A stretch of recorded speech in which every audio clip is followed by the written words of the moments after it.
All right, so we will go to our public testimony. There are 4 people signed up to speak, and I think they all signed the opposition page. I'm making an assumption they're for the bill, so you'll tell me if I'm wrong. It's okay. It's hard to read these things. Starting with Chuck Wills. You can stay there if you want. Thanks for being here with us, Mr. Wills. Absolutely.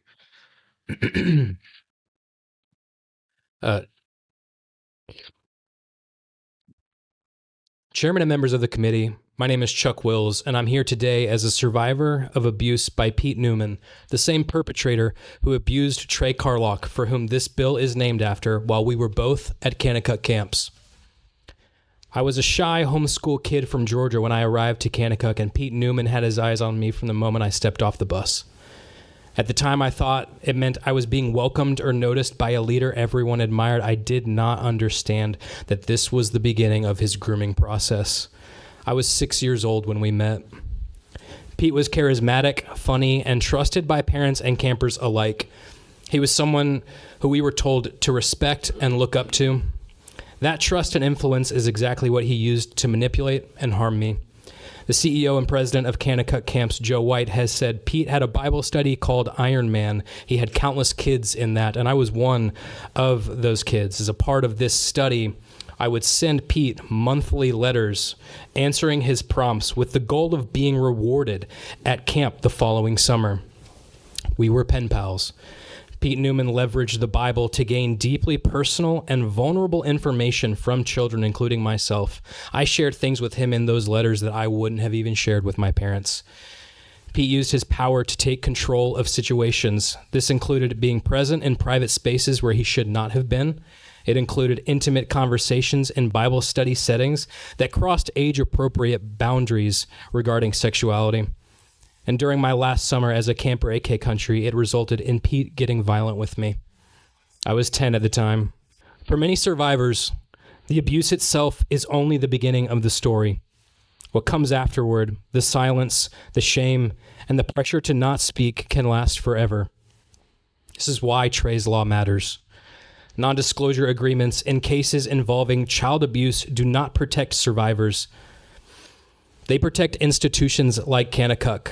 They protect reputations like Joe White, the board, their associates. NDAs protect abusers and the systems that allowed them to access children in the first place. When survivors are forced into silence, the truth stays buried. Other families remain unaware of the risks, and survivors are left to carry their stories alone. Kanakuk recently celebrated its 100th year as an institution. Every summer, thousands of children between the ages of 6 and 18 attend its camps. Yet much of the leadership that was in place when I and many survivors attended remains in place today. Joe White, the man who baptized me, along with the leadership of Kanakuk and their associates, still refuse to take full responsibility or ownership for what they knew was happening to me and to many others.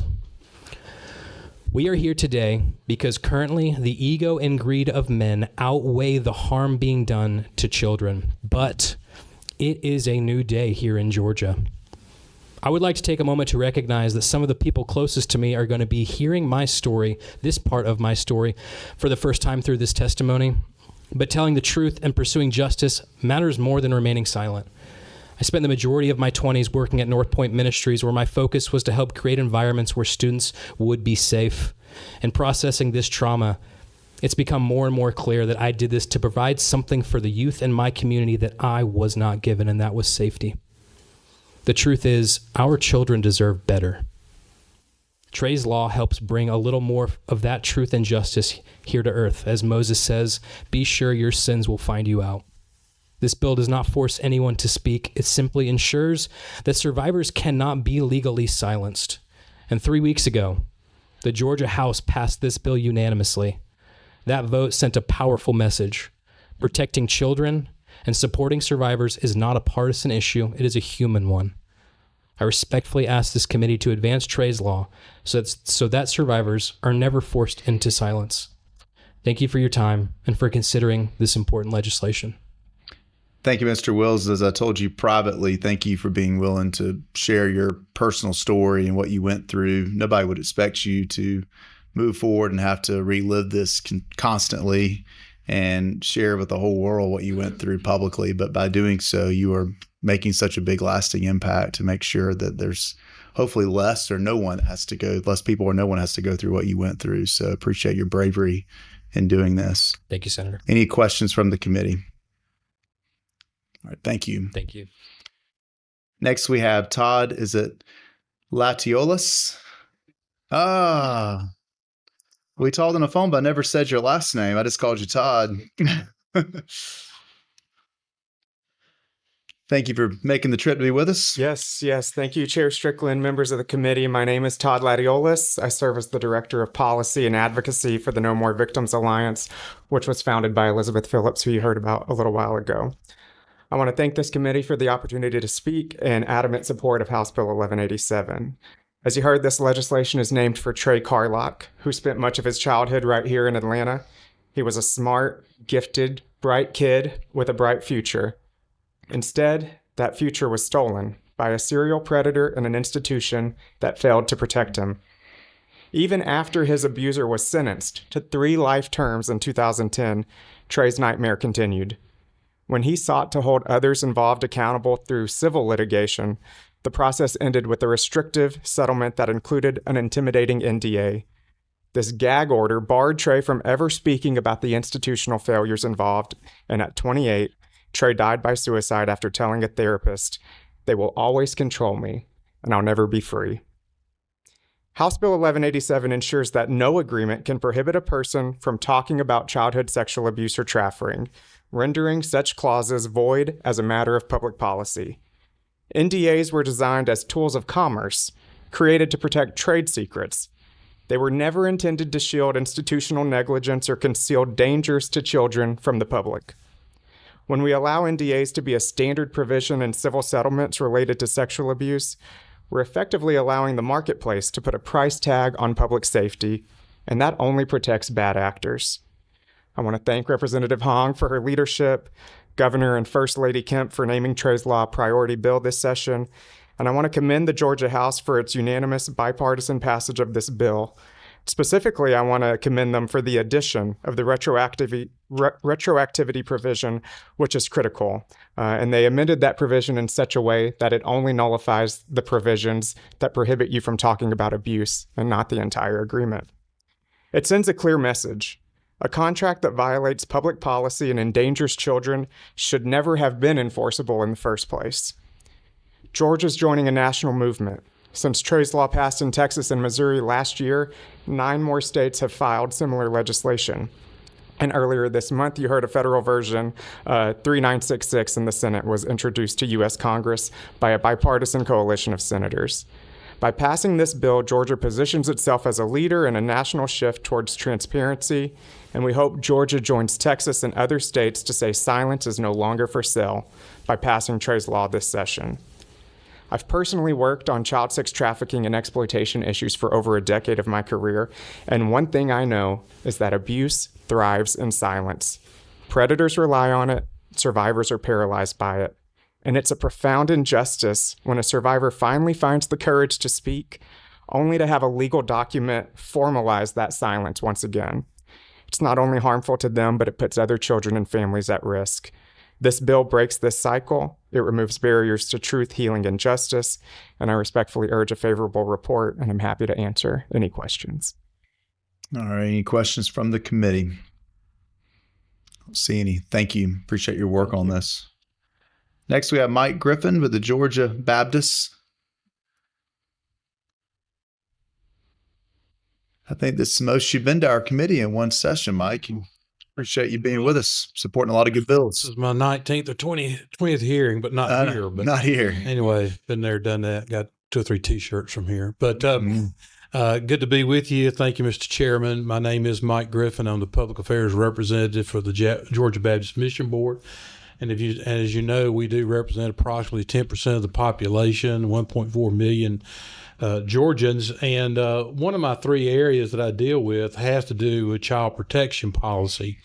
And I've had the opportunity just over the last 3 years of teaching 18 classes entitled Reducing the Risk of Child Sexual Abuse in the Church.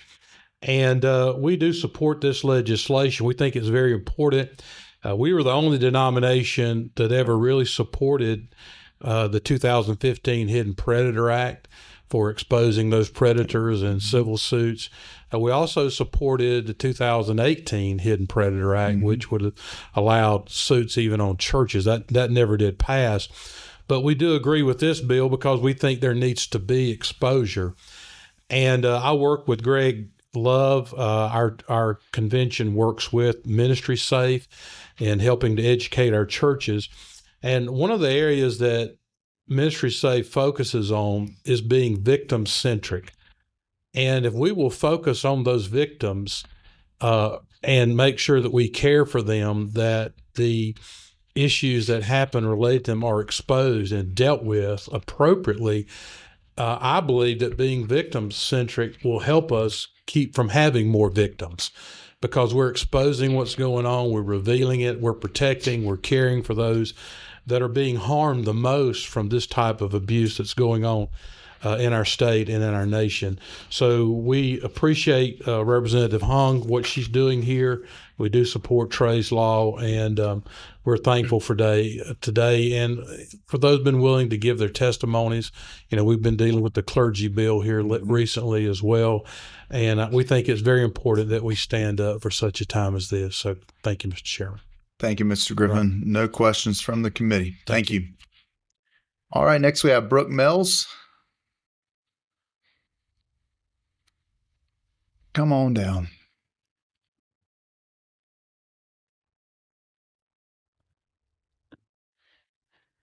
Hi, my name is Brooke Mills. I'm a self-represented interest that just loves lobbying and hanging out in the committees where the party don't stop. And I have to commend the sponsor on bringing this common sense, clean, and simple bill to the forefront. It's highly effective, cuts right to the point, and I'm not having to dig through at least 50 pages of an LC. And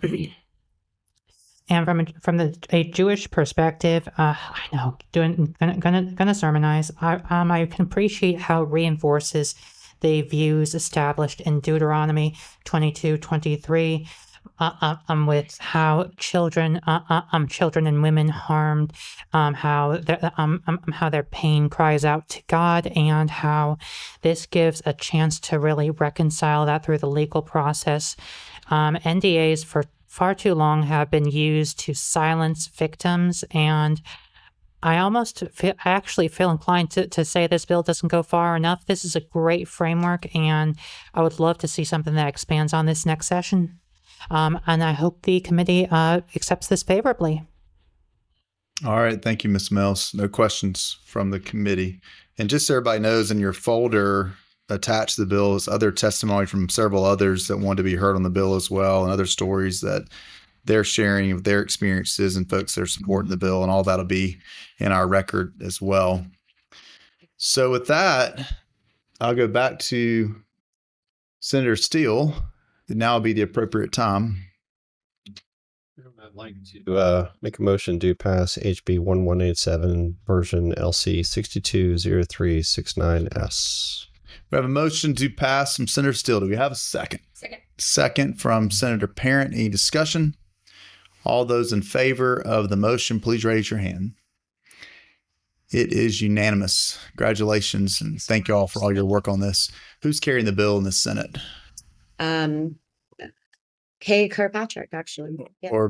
Kay Kirkpatrick. Yes. All right. Thank you. you. Appreciate y'all. Thank you.